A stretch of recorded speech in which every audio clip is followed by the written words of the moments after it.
So you've got a vehicle in India. You know that every single time you go to register it, you've got to get third-party insurance. It can feel like just another piece of paperwork, right? Another box to tick. But what is it really? And why is it so non-negotiable? Well, let's break it all down. I mean, have you ever actually stopped and wondered why? Why is this rule so strict? Is it just some bureaucratic red tape, or is there a really important reason behind it? Well, the answer has nothing to do with protecting your vehicle and everything to do with protecting everyone else. You see, the whole point of this law comes down to one crucial idea. It's not about your car. It's about creating a financial safety net for anybody else on the road who might get hurt in an accident that you cause. Just imagine someone facing huge medical bills, or they can't work, and they have no way to get compensation because the driver can't afford to pay. This law is designed to stop that exact scenario from ever happening. And the law itself? It's crystal clear. Section 146 of the Motor Vehicles Act doesn't mess around. It basically says if your vehicle is in a public place, which, let's be real, is pretty much anywhere you drive, it must have an insurance policy in force. For pretty much all of us, there's just no way around it. But wait a minute. Does this rule apply to every single vehicle on the road? No exceptions at all? Well, while the law is incredibly strict, it does carve out a few very specific situations where this insurance isn't required. Let's take a look at who actually gets a pass. Okay, so these exemptions are pretty rare, and you're probably not on this list. We're talking about vehicles owned by the government, but only when they're not being used for commercial stuff. Or certain transport authorities, but only if they have their own special fund set aside to handle claims.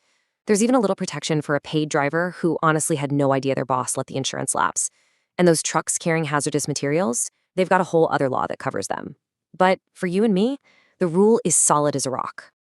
All right, so you have to have it. We've established that. But what are you actually paying for? Let's dig into what this whole third-party thing really means and what your policy is supposed to cover when things go wrong. The key to unlocking all of this is right there in the name, third party. So who is the third party? It's simple. It's not you. And it's not your insurance company. It is the other person, the one who suffered some kind of loss, whether it's an injury or damage to their property because of an accident with your vehicle. It really helps to think of it like there are three players in the game. You, the owner of the vehicle, you're the first party. Your insurance company, the one you pay, they're the second party. And that means the other person, the one who's making a claim against you, you got it, they're the third party. Your policy is just a promise from the second party to pay the third party for you. So your policy has to cover the really big, serious stuff. We're talking about your liability for someone's death or injury and for damage to their property. It also covers paying passengers in commercial vehicles.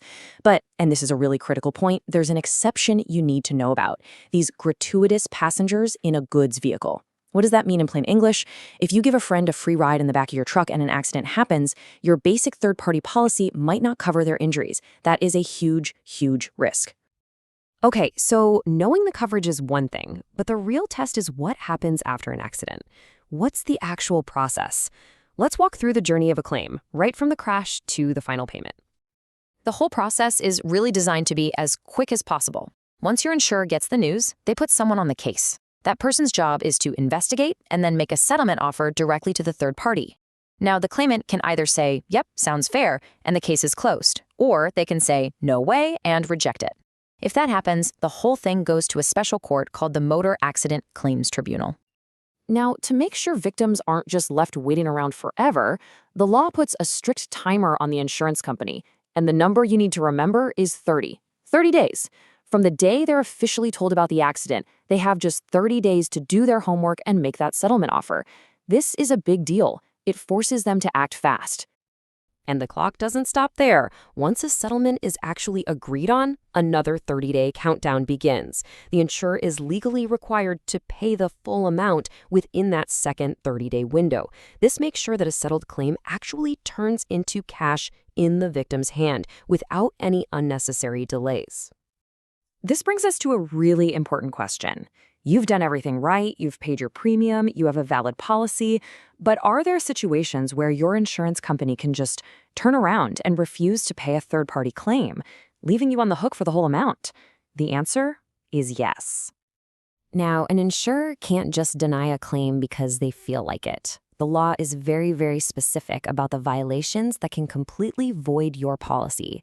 So you should think of this next part as the ultimate checklist of what not to do if you want your insurance to actually work. These are the absolute deal breakers. An insurer can refuse to pay up if you were using your vehicle for racing, if you were driving under the influence, if you were using your personal car like an illegal taxi. They can also deny a claim if your license was suspended, if you lied about something important to get the policy, or, of course, the most obvious one, if you never actually paid for the insurance in the first place. The message here is simple. Your policy is a contract, and if you break your side of the bargain, you could be left totally exposed. Whew! Okay, we've gone through the why, the what, and the how of third-party insurance. So let's just take a moment and lock in the key points that you absolutely need to remember from all of this. Let's boil it all down. First, it's mandatory. It is the law, not a choice. Second, remember its whole purpose is to protect other people, not your own vehicle. Third, that claims process has strict deadlines for a very good reason. And finally, and this is probably the most important one, your actions matter. Breaking the rules, like driving drunk or racing, can make your insurance policy completely worthless right when you need it the most. And that really brings us to one last critical thought. This insurance, the legal minimum, is all about protecting everyone else on the road, but it does absolutely nothing for the damage to your own car or for your own medical bills if you get hurt. So the question you should be asking yourself is this: is the legal minimum truly enough to protect you?